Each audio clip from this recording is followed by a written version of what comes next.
Yes, reka tubasuhuze tubifurize kugira ibihe byiza mwe mwese inshuti bakunzi ba One Nation Radio. Ni radiyo ya diaspora nyarwanda, benshi mudukurikira birumvikana muri diaspora cyangwa se mu ntara ya gatandatu. Nk'uko rero mumaze kubimenyera, twibanda cyane ku biganiro tugirana na benshi mu banyarwanda batuye hanze y'u Rwanda, nubwo no mu Rwanda tutabibagirwa bari mu Rwanda, ariko nanone tuganira n'abadiaspora kugira ngo dukomeze twumve amakuru yabo, aho babiherereye, se babayeho bate, ibikorwa byabajyanye cyangwa se bitumye uyu munsi wa none cyangwa amagingo y'abari hanze y'igihugu, ese byo bimeze bite, ni ibikorwa biri kubateza imbere ese uruhare rwabyo mu guteza imbere igihugu ni uruhe? Ibyo byose tubigarukaho mu biganiro dukunze kugira, cyane cyane by'umwihariko aho twibanda ku badiaspora bo mu ntara ya gatandatu. Uyu munsi rero nanone twagize amahirwe yo kuba tugiye nanone kongera kuganira na Padiri Uwimana Jean François, akaba ari umupadiri. Kuri ubu turavugana aherereye mu gihugu cy'Ubudage, niho arimo gukurikiranira amasomo ye. Tugiye kuganira nawe rero mu kiganiro nk'umuhanzi, ariko nanone tuze kuza kumva n'indirimbo nshya aherutse gusohora mu minsi yashize, aho aherereye mu Budage. Benshi mushobora kuba mwarayibonye, abakunda uyu mupadiri. Hanyuma ariko mbere y'uko ngaruka mwakira, reka mbanze mbibutse, ni indirimbo igiye kumara imyaka hafi 4, kuko ni indirimbo yasohotse muri 2018 yise Araturinda. Reka tuyumveho gatoya, hanyuma tugaruke mu kanya muha ikaze muri kino kiganiro. Nimugire aho mujya, reka dukomeze tubane hano kuri One Nation Radio, radiyo ya diaspora nyarwanda.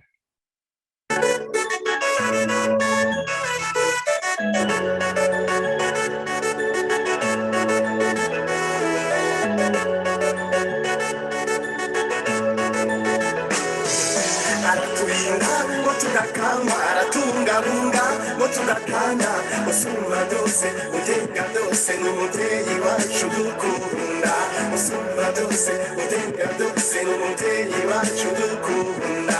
Araturinda ngo tudakangwa, aratungabunga ngo tugatanga, usumba byose ugenga byose ni umubyeyi wacu dukunda, usumba byose ugenga byose ni umubyeyi wacu dukunda. Uragenda ngo ndiyemera, oya mubivuge neza siniyemera, imbere ndizihiwe, avuga ko hagarikiwe n'ingwavoma, twe guturinze arutido ni musumbabi, ni Imana nzima umwami w'amaboko, bamwita genero, oya n'ibyarabisumba, tumwita tukitetera, niyo naba nzapfa ejo nzaruceka, ntakizambuza kwibyinira ngo nshimagize nyir'ubuzima, niwe utugize niwe twiringiye.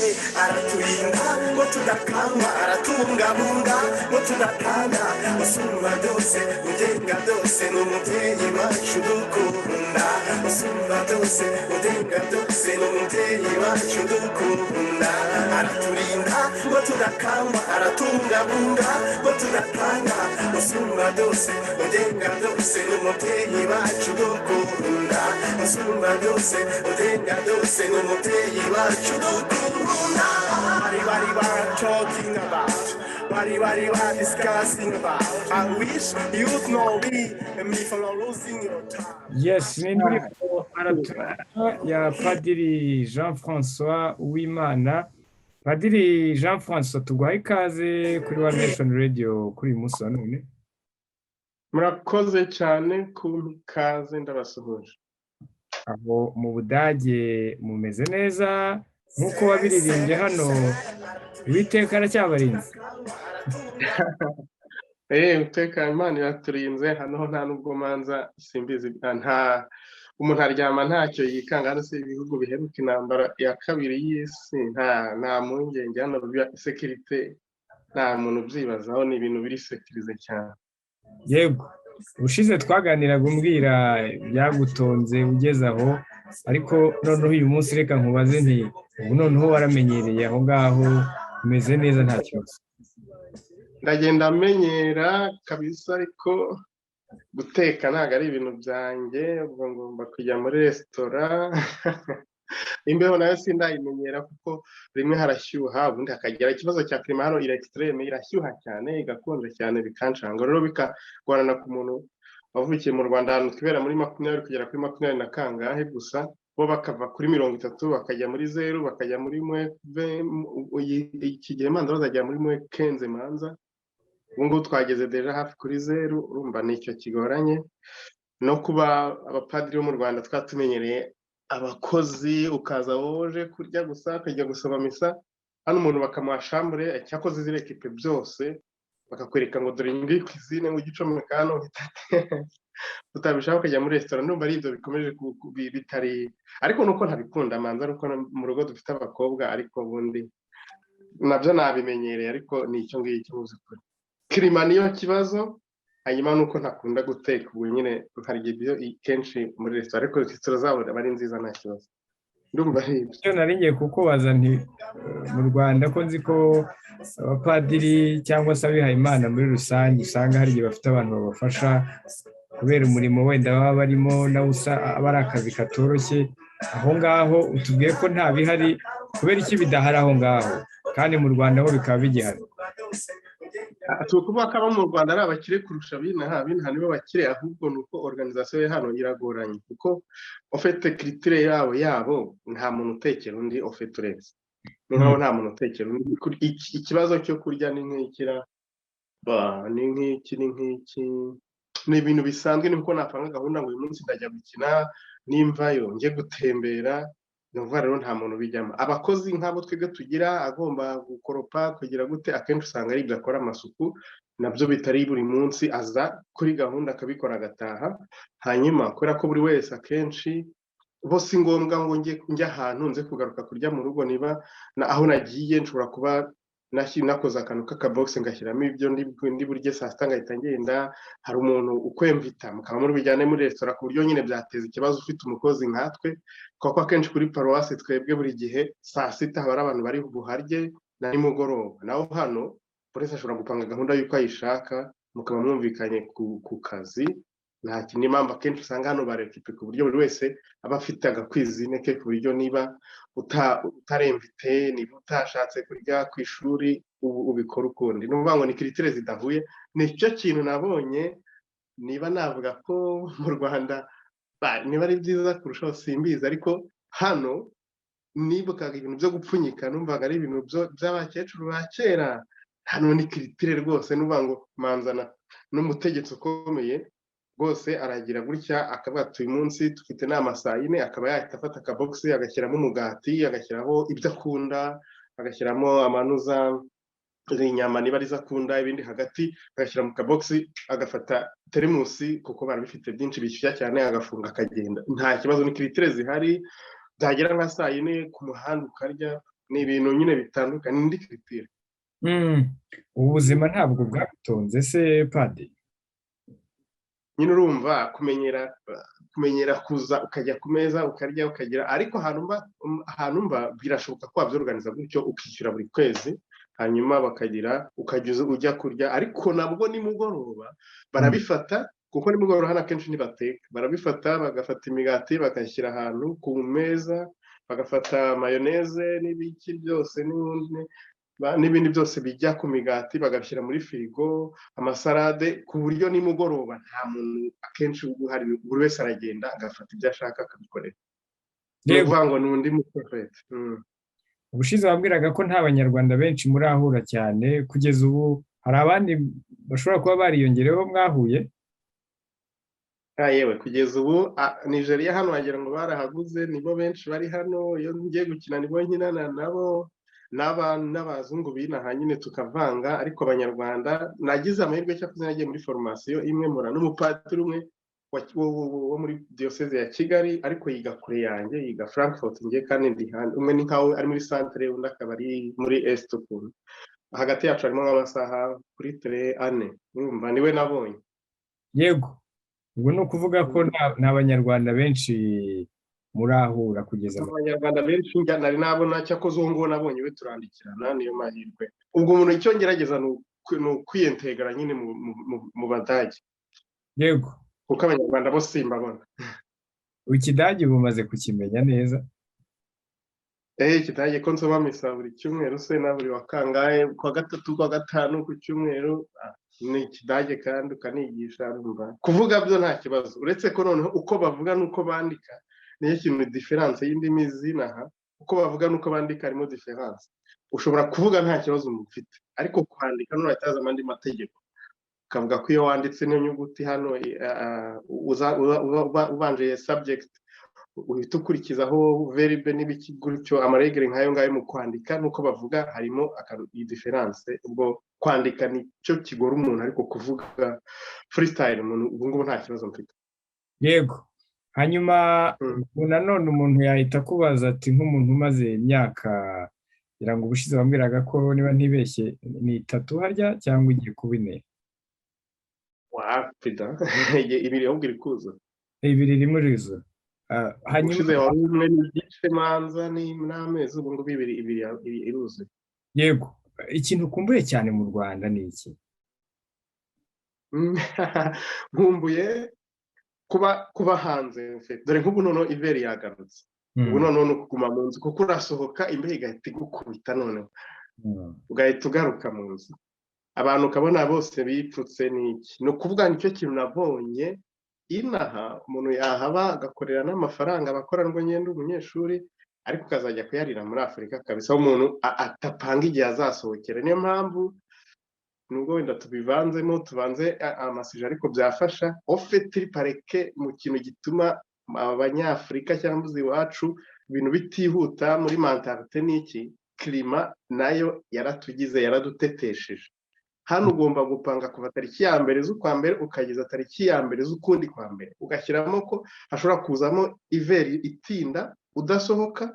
Uri kumva ukuntu niba ari amezi 5 uri mu nzu, imikorere ihita ihinduka. Iri pariko klima yacu nayo yadutetesheje, igatuma ibintu bimwe na bimwe kubibwira abantu batabyumva. Nkuko nigeze kubwira umuntu hano, ariko se ufite abana bangaye? Mfite umwana umwe. Nabaze ko muri Afurika bakibyara 5. Ni kandi umuntu ashobora kubyara umwana akamuta mu isoko, ejo ukahamusanga. Hano ntabwo wabikinisha, imbeho iri muri mwesenke, ntabwo wabyara umwana ngo umusige ku muhanda ngo baramutoragura basanga yapfuye. Ufite klima yacu nayo iragira ubwo n'uvuga ngo nicyo kintu umuntu ahita abona ko ari ibindi. Ugomba kumara igihe mu nzu, uretse ko ibizu byabo ni binini, ni ama etaje n'icyaha barimo byose, ibibuga mu mazubu. Turacyagerageza gukinira hanze, ariko mu minsi mike twatangiye gukinira mu nzu kuzageza kuri Pasika. Kuri Pasika uziba mu kwa kane nabwo hashobora kuba hakiri imbeho biri muri mwe. Ugasanga rero ni ikintu imagine kumara amezi 5 ukorera mu nzu gusa, noneho ukaba noneho waravuye ahantu wirirwa hanze ukarambirwa. Nicyo kintu nkumbuye kabisa, kuba free muri nature. Ntago hano bikunda cyane. Niyo mpamvu iyo izuba rivuye usanga tubyigana ku muhanda, twagiye kuryota, abafata amagare mwaciyeho n'ibikini. Yego. Nk'umuntu uri muri diaspora, tugerageza gusangira amakuru n'abahandi bari mu zindi diaspora cyangwa se mu bindi bihugu hanze y'u Rwanda, yewe n'abari mu Rwanda, kugira ngo tumenye amakuru y'ahandi uko bihagaze, cyane cyane no ku banyarwanda baho. Ariko muri rusange aho mu Budage umuntu yavuga ko inkuru igezweho aho ngaho ni iyihe? Inkuru igezweho ni guverinoma nshyashya, kuko batoye nyine Merkel yarangije manda ye. Harimo ninde Scholz ya ubwo niwe batoye, niwe watsinze amatora. Ariko hano ni ukurisha, ni ikintu byaba birebire, ntaho bihuriye n'ibyo Afurika. Tubona ko ni ibindi. Barabizi nko muri Afurika wumve nk'iruhande rwacu harahumva intambara n'ibiki byabaye. Hano ni ugutora bikarangira, utowe aracyahari, aracyakora, bazagire bagakora inama bakumvikana uko bazabigenza n'ibindi rwose. Ariko nicyo kintu gihari, bavuga bati binaguteye amashyaka turafata hano bita hariyo bitsa Jamaica, ari Jamaica, amashyaka umukara, icyatsi, umuhondo, bakabikombina. Niyo yari maze iminsi bari kuyanga rero ngo bashaka umutuku, icyatsi n'uvuga ngo abanatiraliste bashaka kugabanya amagaze n'ibiki, ngo baracyari muri aya makombinozi, kandi amatora yararangiye kera, bako nta kibazo. None wagereranya n'ukuntu muri Afurika amatora bari intambara, ugahita ko n'ibintu bidahuye. Noneho n'umuntu badafite icyo bibwiye, kandi noneho politike bazikombina gutyo bikagira efe igaragara. ku buzima bw'abantu ku buryo noneho nyine iyo bagiye serious bakabati nidutora gutya biragenda gutya nidutora gutya bakabalansa none banakombi ntabwo niyo nkuri hari kombinizo izafata ni ariko umanza bamaze kuyibona ariko ntibyari byatangira kujya an execution neza n'impamvu ariko ubwo niyo nkuri hari n'ibyo ngibyo na corona yagarutse bari kwibaza niba barazamura amanuza amaregere yabyo bakongera gukingirana abantu niba bagomba gushyiraho gutegeka ku ngufu ko abantu kwikingiza ko byari kugeza umwe byari bitaraba sampursa kandi hano none kiri kintu gitangaje ariko ntabwo byahura n'iwacu hano nk'igihugu cya nk'u Rwanda ukuntu rungana nk'intara imwe buri ntara ikora ibya hano turaba demokrate dukora ibyo dushaka hamwe barafunga andi bafunguye no vuga ngo ni ibintu bitandukanye buri ntara irayitegeka ukavuga ati iyi ntara ukabatiza Gisenyi ko yako bafite ibiryo bagiye guhinga Kigali ko bameze gutya ugasanga ibintu bitandukanye ariko ufashe intara imwe ikabingana n'u Rwanda indi ikabingana n'u Rwanda ukafata u Rwanda inshuro 10 20 30 urumva ko guverinoma yabyo iratandukanye ubwo rero nicyo gihari kumenya ukuntu intara bakombina ukurikije abaturage baho mentalite yaho guverinoma nshyashya amategeko mashyashya n'iki cyorezo inkingo ni yego ibyo nibyo bishyushye mu mitwe y'abantu ariko nanone umuntu akibaza se ngo iyi COVID-19 yongeye gusa nk'ifashe umurego cyangwa ubukana cyane cyane ku mugabane w'Uburayi biri guterwa no kuba abantu batikingiza cyangwa ni ya yindi wenda twumvise yihindurije igahera mu Bwongereza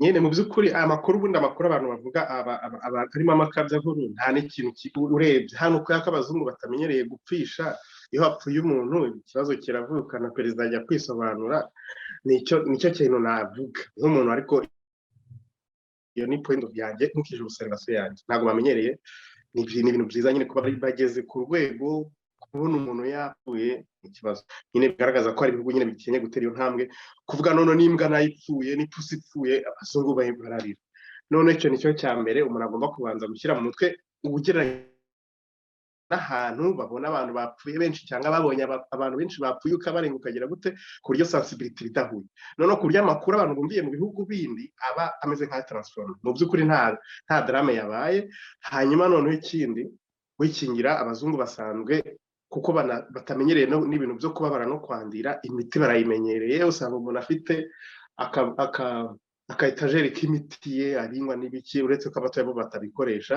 kandi urabizi abantu bageze mu za bukuru akenshi bafite imiti myinshi kandi hano buri wese cyangwa famille ifite dogiteri no vuga ngo ikibazo cyo kuvurwa si ikibazo ahubwo ikintu kiri gutuma bizamuka nubwo iyi ndwara wenda ikomeye ariko umuzi ko ari mu rwego rw'amagripe none uvuga ngo niba temperature zageze muri mwe ubwo urumva ko saison iri gufavoriza uziko n'ubundi n'ibicurano ubundi mu mbeho bita biba byinshi kurusha mu ikibazo ni saison noneho n'imibare igasa n'izamutseho gato kandi abantu bari bamaze nanone gusubira ku buzima buri normale bahura kenshi bigasa no bizamuye imibare ariko ntabwo byari byaba dramatike cyane yego hanyuma reka twinjire mu gice cya kabiri cy'iki kiganiro turi kugirana ari nacyo cya nyuma hari indirimbo imaze iminsi ngira ngo ntabwo irenga 13 ugiye hanze wise Loved You ariko mbere ko tugaruka tuyiganiraho reka tubanze dusogongezeho agace gato ku badukurikiye ubwo bashobora no kuyishaka kuri YouTube channel yawe hanyuma bumve uko indirimbo imeze ariko nanone ndagaruka nanakubaza kuri aba badage nabo washyizemo reka tubanze tubasogongeze gato hanyuma tugaruke tubiganaho ku buryo burambuye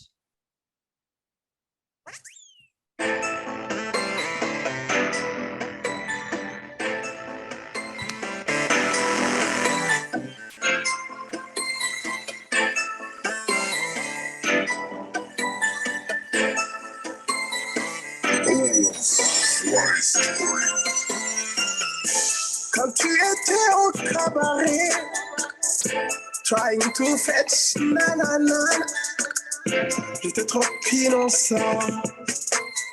Je ne pouvais pas m'imaginer ce que tu manigançais contre moi. Pourquoi tout ça? 'Cause I love you, love you, love you.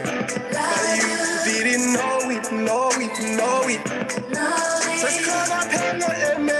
'Cause I love you, love you, love you. But you didn't know it, know it, know it. It's called a pain in me. 'Cause I love you, love you, love you.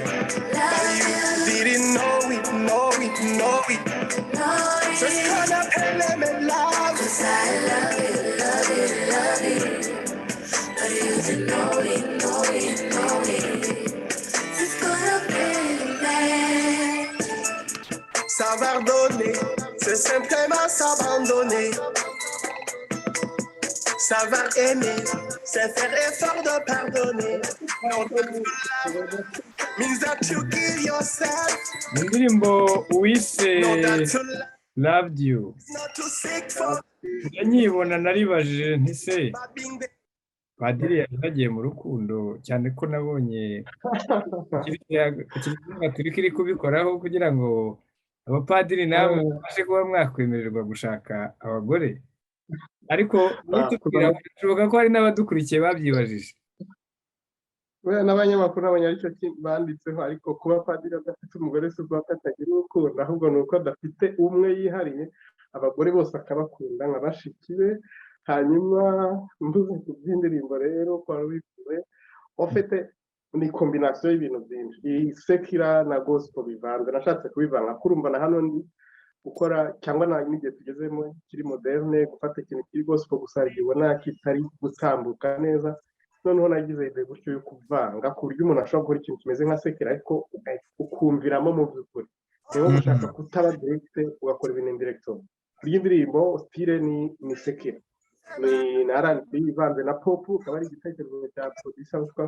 Mastora bahuye gutya abikora ambwira ko ngo akorera Kofi ngo ari umuntu ukomeye niko nanjye ariko nanjye nsanzwe n'ubwo biza gutyo tuvanga style tuvanga na context bwiravanze rero umuntu ukunda undi akabata amubeshya noneho nkavuga haraho none ikorasi iravuga ngo uko niko gukunda ubundi rero ugasanga ariko navuga ngo uko niko gukunda ufite ibaye gospel gukunda umuntu kandi we akubeshya cyangwa agize gutya ariko akazamo kandi nyine gasanzwe ko mvuga ngo ntabwo uzi ukuntu umuntu urusha imbaraga urumva ko none bibaye sekira ko aggressive ukuntu ariko nyine ukabivanga isomo umuntu yarikuramo urumva ari icyo yego ndagira ngo mukanya niba mwanuraza no kumbwira kuri bano bazungu barimo wifashishije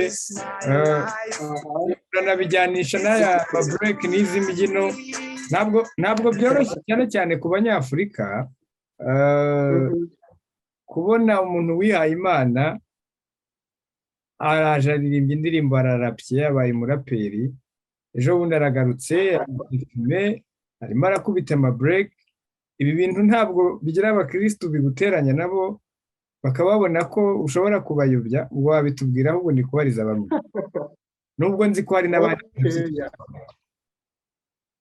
yego abantu bibaza byinshi nyine urabona hari abantu ariko abantu bose si kimwe nanjye urabona kumva nyine nk'uko bivuze umupadiri ukora ugira gutya akiyemporoviza agakora rap akagira gute ariko icyo bita nyine improvisation abantu bose habamo hano bita ngo ni awusiname exceptionnel si ukwivuga ariko nta nubwo nigeze mbipanga ngo mbe exceptionnel ariko ufite hari ibintu umuntu akora nawe ubwe akumva byenda kuba exceptionnel noneho ufite ariko ugite intention nicyo cyangombwa aba njyewe intention nari mfite ari ukugira ngo mfashe abantu urumva nkuko mbivuze indirimbo ni sekera nabwo babyibajeho niba ari gospel cyangwa ari sekera ariko ubutumwa kame mu burimo hanyuma nta nubwo umuntu agomba gutanga ubutumwa gusa mu misa hanyuma ubwo rero waruvuze kuri bano bantu bagiyemo ufite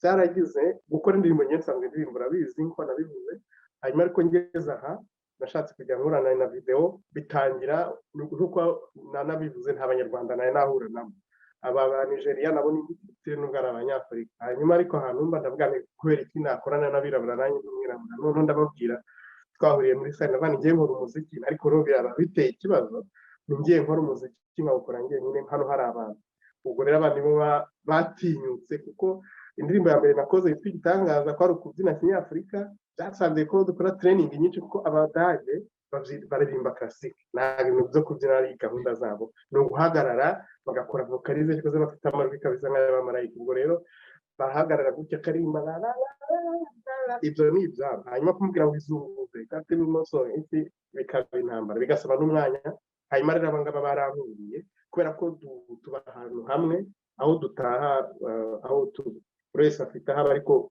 za santere turimo n'imwe byatumye byoroha rero nkaba nteganya no kuko influence abandi ngo nabo nzayemwe ndashyiramo ubwo rero nk'uko babivuze abakristo niba batabyibaza abakristo babyibazaho na hano ariko baba batanga ariko bakavuga ariko abanyafurika bifitemo kubyina ngo mu maraso ngo ntabwo twari tuzi ko none ngo umukristo umupadiri we yabishobora ubwo bo baratangara ariko kuko ari bo bari na develope kuvuga ngo bakoze umuziki si ikibazo ahubwo nyine wenda uko babivuze abanyarwanda kenshi nibo bakunze kunyandikira ngo noneho ngo ibintu ukoze ngo bimeze gute nkabasobanurira nkababwira ngo mwumve amagambo murebe na context nta kibazo kirimo muravuze ngo niba batagiye ngo gushyiraho amategeko atuma abapadiri bazana abagore ibyo nabyo ntabwo ari ikibazo mbifiteho igihe bazabishyiraho cyangwa ntibabishyireho ngewe ntabwo ari cyo kibazo mfite hanyuma ubwo urumva niba dekorasiyo y'indirimbo umuntu akora ku buryo ari bubone biba byiza nkaba numva aricyo navuga abakristo bo bibaza byinshi nicyo wari wavuze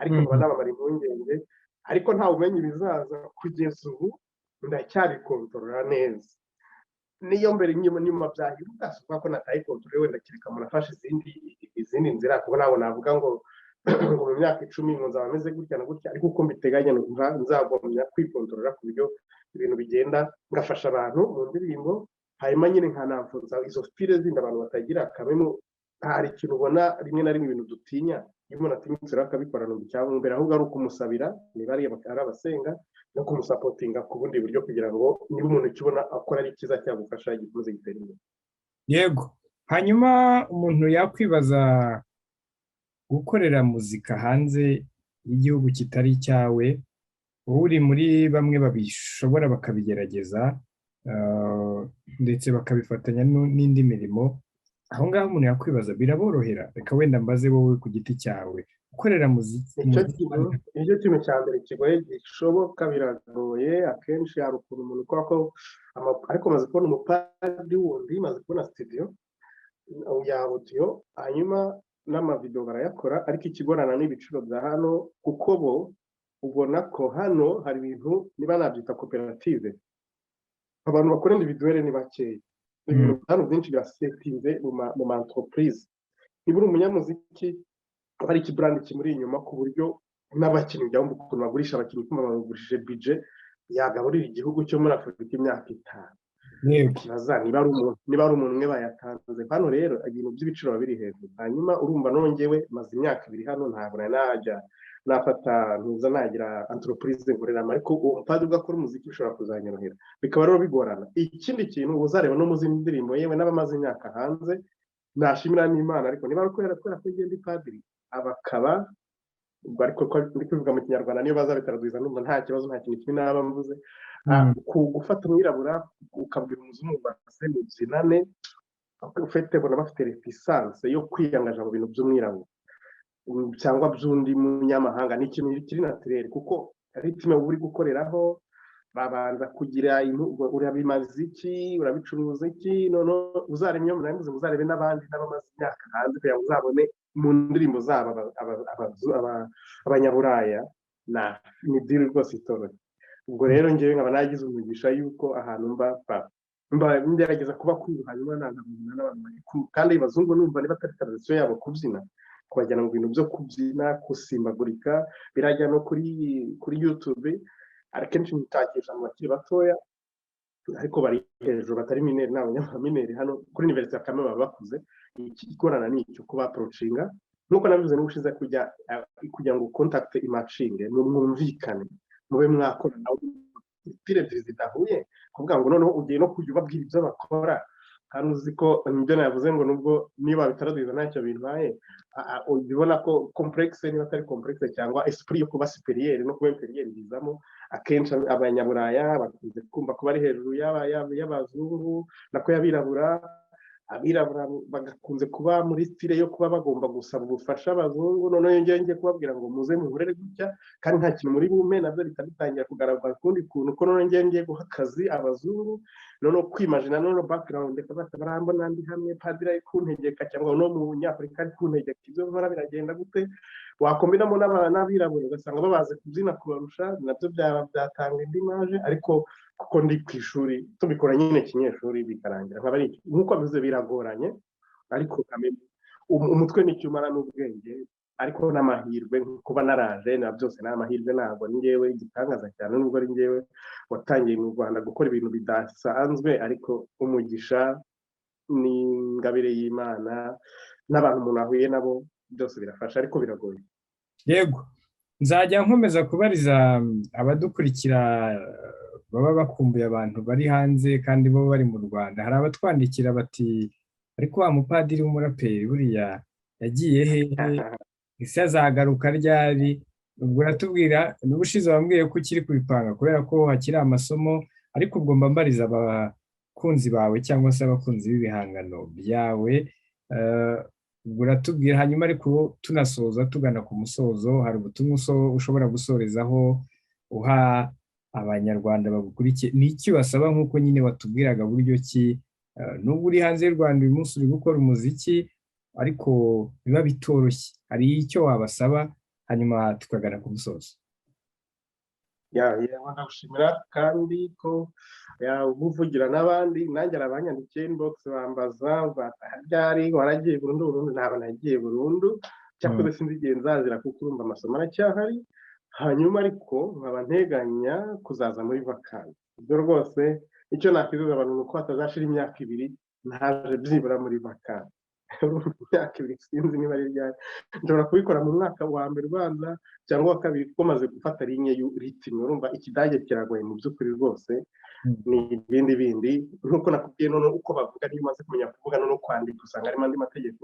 Ubwo rero ndacyakora n'ibyo, ariko maze kubona linye aho byerekera kandi numva nkaba ntari umuswa cyane kame no kohereza umuntu mu Budage, ari igihe wenda babazi ko yagerageza kurusha abandi, no nkaba ngomba kubaranza n'icyo kintu kugira ngo batakohereza bazi ko bakwizeye, hanyuma ugasanga none zihita zibaye izindi. Ubwo bigatuma nyine ntapfa kugenda, kandi urumva kugenda bisaba umwanya kandi iminota mfite mbagomba kuyikoresha. Hanyuma cyakoze nzaza muri vakansi biri hafi, muri iyo imyaka 2 n'ibikunda nzaba naraje. Bishobora no kuba wenda ndi kurangiza ubutumwa bwanjye hano nkagaruka, cyangwa nkaza ngakora visite nkongera nkagaruka inaha. Ubwo ubutumwa rero naha abantu nabasaba nyine gukomeza gusapotinga, kuba bavisita indirimbo zanjye. Nk'uko nabivuze nakoreraga kuri channel z'abanyamakuru nk'uko dusanzwe tuziranye, ariko aho ngiye byasabye ko nkora channel yanjye ngubu yitwa Ultra JF2.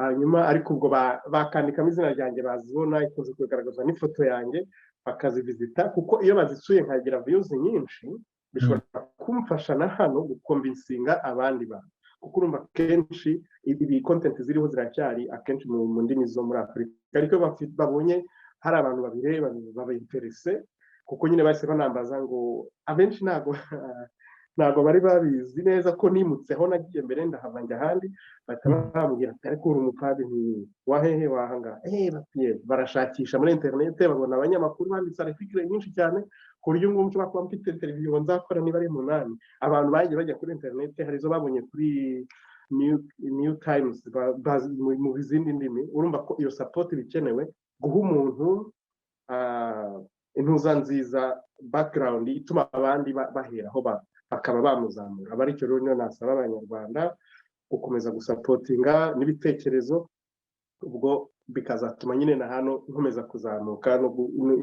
Iyo support yawe ituma ngira nkombisinga hano kurushaho. Aricyo nabasaba, iyo babonye ifoto yanjye abakora abonema kwiyabonesha n'ibindi byose bagatanga ibitekerezo, bizamfasha gutera imbere no gukomeza kubafasha uko numva mbyifuza. Yego, reka rero yego uransubije, kandi n'abadukurikiye ndakeka ubwo biganjemo wenda n'abakunzi b'ibihangano byawe babashije kunyurwa, bari bakumbuye amakuru yawe. Reka tugane ku musozo, tugushimire kuba wongeye kuduha akanya tukaganira, ubwo kandi tukomeze twifurize kugira ibihe byiza aho ngaho mu Budage. aho uri hose rwose komeze ugire kuraje cyane mu masomo waba urimo ndetse n'ibihangano byawe. Ubwo mbwire n'abadukurikiye ko ari aha dusoreje ikiganiro cyacu, ubwo naho ubutaha. Wakoze cyane Padiri Jean François. Merci beaucoup, Imana ibahe umugisha mwese turi kumwe. Yego.